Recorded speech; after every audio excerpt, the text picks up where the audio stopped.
Hey Dirt Magicians, clearly you're here today because you're super excited about learning how to grow strawberries. You and I both know that the ones that we get at the store that are large, filled with water, practically tasteless, are not the real deal. The only way to taste the real deal is to grow them. So in today's video, we're going to be visiting Dasia in her front yard, where she'll show us how she propagated an entire bed of strawberries with just 2 plants that she bought in a clearance sale for $2. It was super incredible to see that. She will also teach us her best tips and tricks on how to prune, fertilize, care, and water strawberries. And in this video, I will also share some really cool, fun historical facts about strawberry that will blow your mind. The strawberry plant is much more ancient than you can imagine. All right, Dirt Magicians, before we meet Dasia, I want to share some really fun and interesting and cool facts about strawberries. So strawberries were being cultivated in ancient Rome as far back as 234 BC, right? Crazy. That is one ancient berry. And one more interesting fact about strawberries is that when the colonists came over to North America, they noticed that the Native Americans were crushing the berries that were pretty much available in the wild, crushing it down into a pulp, mixing it with cornmeal, and baking it all together into a bread.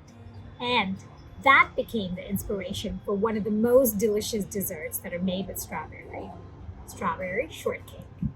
All right, Dirt Magicians. So we're going to meet Dasia in the next minute or so, and today I'm in Dasia's front yard. Dasia has had quite an interesting food growing journey.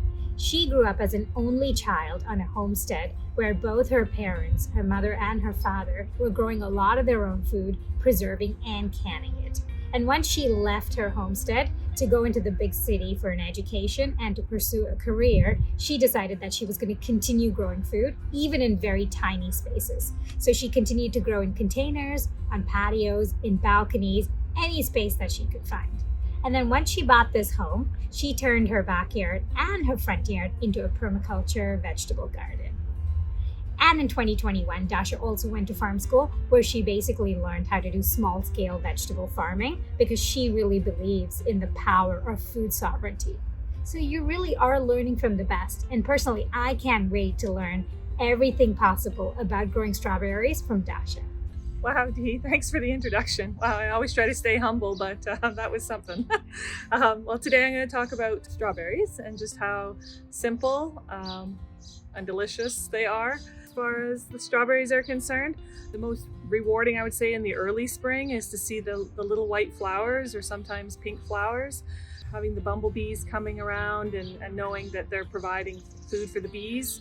And then the bonus is, of course, and the most rewarding for the rest of us is just how bountiful they are later on in the season. My kids love to eat them all up, and I'm lucky if I get one, but I'll take what I can get.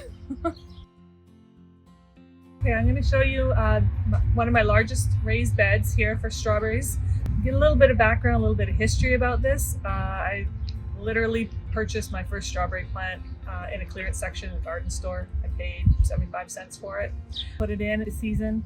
I wasn't in a rush to have a bounty of strawberries, and I knew with a little bit of patience that it would grow. Planted it in the fall, and then the following spring, about 4 years ago, the plant essentially started growing. A lot of leaves, a few flowers, mostly leaves, and it spent the entire season just really filling into its space. So then at the end of the season, I thought, okay, well, I'll hit the clearance rack again, grab one more strawberry plant just to fill in the other side of the garden bed to help the two kind of meet each other in the middle. And I think I paid about $1.50 for that one on clearance. Again, sort of exercising the same patience. And within 4 short years and a bit of patience, now I have a bountiful garden of strawberries here. So much so that the bed is overflowing and I really need to thin it out a bit in order to maximize production for the berries.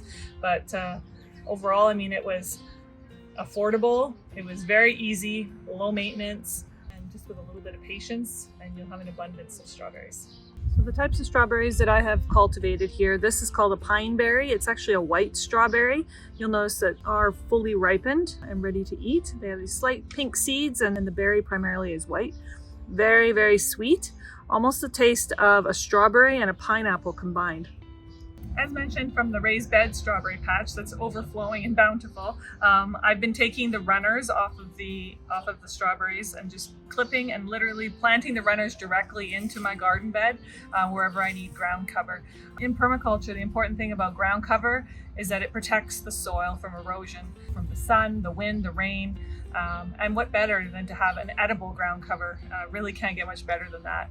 I mean, you have the early spring flowers, the buzz of the bees, and then the harvest at the end. And there's nothing better than coming out of your front door and grabbing a little snack on your way out. The reason I'm using strawberries as a ground cover is because it suppresses the weeds, retains the moisture. And for me, I live in a rainforest up in the Pacific Northwest. So essentially over the winter months, fall and winter, we get a lot of rain. It also helps, ground covers generally will just help with soil erosion and prevent them. So having your soil covered with an abundance of plants will just protect your garden overall. As I've already mentioned, the 2 plants that I bought 4 years ago has produced enough to fill my raised bed and to provide me ground cover with an abundance of fruit. What I want to show you today is just how simple it is to get started for yourself. It's just as simple as clipping the runner off the plant and planting it into the soil, and you'll have quick, easy strawberry within the next season. You can plant by seed, but by seed it's just a lot more challenging, and why make it more difficult on ourselves? We can just clip and plant, and the strawberry provides us so much abundance. So in order to do the transplant, I have some things set up here. Pretty straightforward, a pot with some gardening soil, some pruners, because I'm gonna need pruners to clip the runner. I also use, I happen to have some urban chickens, so I have a little bit of aged chicken manure here, and then water to water the strawberry plant once it's been potted up. As far as the chicken manure, I know not everyone has access to this, so essentially you're looking for any type of high nitrogen compost or plant feed, something along those lines, but really it's just some basic ingredients, we'll call it, and then we're going to plant. I will say that if you don't have anything that's high nitrogen, that's okay as well. These are pretty low maintenance plants. They will likely grow and be just as happy and as abundant, but this just gives them a nice kickstart. Okay, so I'm just digging, I'm using my hand. You can use a trowel if you'd like, but I like to get down and dirty. I just using my hand to make a hole within the pot with the soil, garden soil. And then I'm just taking a bit of aged chicken manure, just putting a little bit in there, you know, the stinkier the better. Don't need too much. And then I'm gonna take a little bit of soil and I'm just gonna cover over the chicken manure a bit, kind of pack it down. And then essentially what I'm doing is I'm going to take the runner itself, I'm going to be pruning the runner at the base. You'll notice if you are looking close up that there's actually some roots, a root system that's established. So you just cut the runner, simple like this, and you just place it into the soil. Bring the soil around the base of the runner, and you just give it a little hug. The key is the hug. You want to establish a nice spot for it to grow. So you want to press firmly and keep kind of massaging it firmly into place. And then I'm just going to grab some water, give it a little water. And that's it. There's your successful new baby strawberry plant. Okay, so the best time of year to be able to do the transplants, ideally you want to be doing this in the spring or in the fall, essentially around the times of the year where it's not as hot. The plant will go into shock with any type of transplant, so the heat is not something that you want the plant to have to experience during that time. So where it's cool enough for the plant to be able to establish its roots and still be able to photosynthesize and grow in its leaf foliage, but definitely avoiding the heat. If you don't have a lot of space in your yard like I do, maybe you have a balcony or a compact space, strawberries are very resilient. So you can plant them in small containers, hanging baskets, these bags as well, and before you know it, you'll have an abundance of fruitful bounty. Now that we've done transplanting, I'm going to talk a bit about the fertilizer or the plant food. Now you saw me use chicken manure. I do that because I have urban hens. Chicken manure is extremely high in nitrogen, so it really benefits the plant from a photosynthesis perspective. Nitrogen helps the leaf and the foliage develop, but recognizing that not everybody has access to urban chickens, so you can essentially find any type of plant food or amender that's high in nitrogen, and then you would just plant that or water that in when you're doing your transplant for your strawberry. And then it will photosynthesize. It's going to create large, healthy, lush leaves. And from there, you're going to have a bounty of flowers. And from there, you're going to have a beautiful, juicy strawberry to enjoy later on in the season. Not everyone has access to chicken manure like me, but some things that you can buy at a garden store would be things like blood meal, alfalfa meal, even a fish meal.